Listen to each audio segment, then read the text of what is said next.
Hello everyone, কেমন আছো সবাই? আশা করছি সবাই অনেক ভালো আছো। আজকে আমি তোমাদের সাথে শেয়ার করব আলুর চিপসের রেসিপি। আলুর দাম কিন্তু এখন বেশ অনেকটাই কম, মাত্র 100 টাকায় 5 কেজি আলু পাওয়া যাচ্ছে।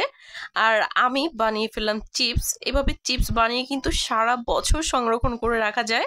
তোমরাও কিন্তু এই পদ্ধতিটা ফলো করতে পারো। দেখতে পাচ্ছ আমি এখানে কতগুলো চিপস বানিয়ে নিয়েছি। আজকে আমি 2 কেজি আলু দিয়ে চিপস বানিয়েছি। তোমরা কিন্তু চাইলে আরো বেশি পরিমাণেও বানাতে পারো। আর দেখতে পাচ্ছ চিপসগুলো কতটা পারফেক্ট হয়েছে। সকল ধরনের টিপস সহ কিন্তু আজকে এই আলুর চিপসের রেসিপিটা আমি তোমাদের সাথে শেয়ার করছি। আশা করছি সবার কাছে ভালো লাগবে। ভিডিওটি না টেনে সম্পূর্ণ দেখতে থাকো। প্রথমে কিন্তু আলুটাকে আমি খুব ভালোভাবে ছিলে তারপর ধুয়ে নিয়েছি। এখন এখান থেকে আমি একদম পাতলা করে পিস পিস করে নিব। আর এখানে কিন্তু দেখতে পাচ্ছ নিচে আমার হাতের আঙুলটা কিন্তু দেখা যাচ্ছে, হালকা করে কিন্তু বোঝা যাবে, এতটাই পাতলা করতে হবে। কিন্তু তোমরা যদি চাও তাহলে একটু মোটা করেও করতে পারো। আমি কিন্তু এখানে বটি দিয়ে কাট করে নিচ্ছি। তোমাদের হাতের কাছে যদি চিপস কাটার থাকে সেই ক্ষেত্রে কিন্তু তোমরা চিপস কাটার দিয়েও কাট করে নিতে পারো। আর আমি একটু বাঁকা বাঁকা করেও কাট করে নিব। এভাবে করলে কিন্তু সবগুলো চিপস একদম গোল হচ্ছে, আর হালকা একটু বাঁকা করে করলে কিন্তু একটু লম্বা টাইপের হবে। যে কোনো শেপের তোমরা তোমাদের পছন্দ অনুযায়ী কাট করে নিবে। আর এখানে একটা প্যানে আমি কিছুটা পরিমাণ জল গরম করে নিব। আর এখানে কিন্তু আলুর অনুযায়ী আমি এখানে লবণও দিয়ে দিয়েছি। 2 কেজি আলুর জন্য এখানে আমি 1 চা চামচ লবণ দিয়েছি। এখন এই যে সবগুলো আলু কিন্তু আমি কেটে নিয়েছি পাতলা পাতলা করে। এগুলোকে খুব ভালোভাবে প্রথমে ধুয়ে নিতে হবে। আমি এখানে আরো একটা টিপস তোমাদের সাথে শেয়ার করছি। আমি যেহেতু চিপসগুলো রোদে শুকাবো, তোমাদেরকে দেখানোর জন্য কিন্তু আমি এতটা বেশি পাতলা করেছি। তোমরা যদি চাও তাহলে কিন্তু একটু মোটাও রাখতে পারো। যদি রোদের তাপটা বেশি থাকে বা অনেকদিন ধরে তোমরা যদি শুকাতে পারো 2-3 দিন ধরে, তাহলে কিন্তু মোটা করে করলেও হবে। আমি কিন্তু একদিনেই শুকিয়ে নিয়েছি। আলুটা যেহেতু অনেক বেশি পাতলা করে কাট করেছি, যার কারণে কিন্তু একদিনেই শুকিয়ে গিয়েছে। তোমরা যদি চাও তাহলে সামান্য একটু মোটা করতে পারো, সেই ক্ষেত্রে শুকাতে কিন্তু 2 থেকে 3 দিনের মতো সময় লাগবে। আর আমি কিন্তু আমার বাসার ছাদে শুকিয়েছি, যার কারণে খুব তাড়াতাড়ি হয়ে গেছে। শুকাতে কিন্তু খুব বেশি দিন সময়ও লাগেনি। তোমাদের যাদের রোদে দেওয়ার সুবিধাটা আছে তারা কিন্তু এই চিপসটা বানিয়ে ফেলতে পারো। আর যদি চাও যে না ফ্যানের বাতাসে শুকাবো, তাহলে কিন্তু একটু বেশি সময় ধরে শুকাতে হবে। তারপরে কিন্তু হালকা করে একটু রোদও দিতে হবে, কারণ রোদ না দিলে কিন্তু চিপসটা সংরক্ষণ করা যাবে না। এখানে কিন্তু আমি এটাকে সিদ্ধ করে নিয়েছি। আর খুবই আলতো হাতে এটাকে তুলে নিতে হবে, খুব বেশিক্ষণ কিন্তু সিদ্ধও করা যাবে না। 90%-এর মতো এটাকে সিদ্ধ করে নিতে হবে।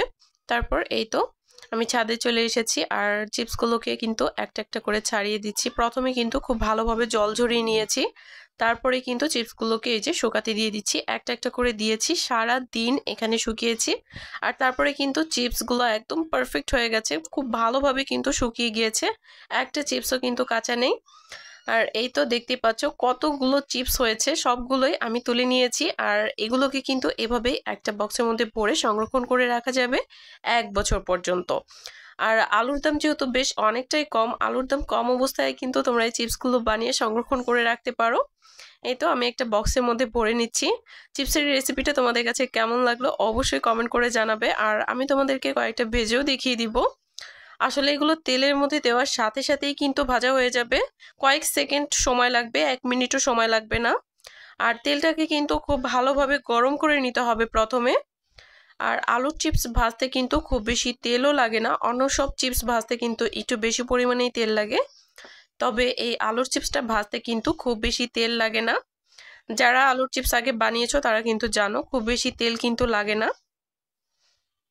এই তো দেখতে পাচ্ছ তেলটা খুব ভালোভাবে গরম করে কিন্তু চিপসগুলো আমি দিয়েছি, আর সঙ্গে সঙ্গে কিন্তু হয়ে গিয়েছে। হালকা একটু উলটপালট করে নেড়ে আমি কিন্তু তুলে নিচ্ছি। আর এভাবেই কিন্তু আমি সবগুলো চিপসই ভেজে নিব।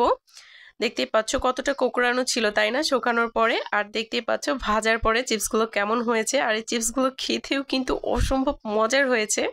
যারা এখনো আলুর চিপস বানাওনি বাসায় অবশ্যই বানিয়ে দেখবে, আশা করছি সবার কাছে ভালো লাগবে।